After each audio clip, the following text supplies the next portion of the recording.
Our story begins with the Indus Valley civilization, one of the world's first great urban centers. Over 4,000 years ago, cities like Mohenjo-daro and Harappa thrived with the advanced drainage system, trades, network, and remarkable craftsmanship. The Vedic age followed, laying the foundation of Indian philosophy, spirituality, and knowledge. The Vedas are ancient scripture and introduced the world to concept of dharma, yuga, and a connection to the universe. Then came the Mauryan Empire, a beacon of power and governance. Chandragupta Maurya united much of India, while his grandson Ashoka embraced peace and spread the teaching of Buddhism far and wide. The Gupta Empire marked India's golden age, science and mathematics flourished, giving the world the concept of zero and groundbreaking work in astronomy and medics. Art and literature reached new thoughts emerged in iconic temples and sculpture. The Delhi Sultanate brought a fusion of culture, blending Indo-Islamic art and architecture. It laid the foundation for trade, administration, and early Sufi tradition. Then came the grandeur of the Mughal Empire. Under rulers like Akbar, India advancement, music, and governments, and the Taj Mahal, Red Fort, and other architecture marvels stands to till this. This was India, a land of prosperity and innovation.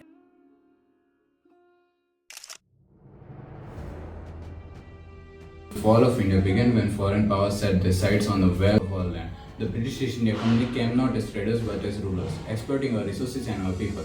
With the Battle of Plassey in 1757, the British tightened its grip. Our thriving industries like textiles were dismantled. Farmers were forced to grow indigo and opium instead of food, leading to famine and despair.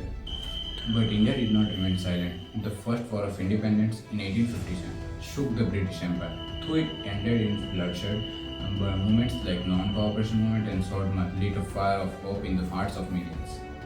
The Jallianwala Bagh massacre of 1990 revealed the brutality of the British, and the Quit India movement of 1945 called for a final push towards freedom.